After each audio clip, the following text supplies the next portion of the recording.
السلام عليكم ورحمة الله وبركاته.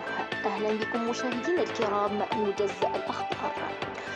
لقي ما لا يقل عن 20 شخصا حتفهم، واعتبر 20 آخرون في عداد المفقودين خلال العاصفة الثلجية التي اجتاحت شمال البلاد.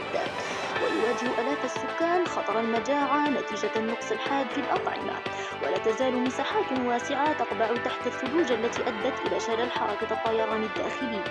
وقد لقي 12 شخصا مصرعهم في حوادث سير ناجمة عن الأحوال الجوية السيئة السائدة في البلاد.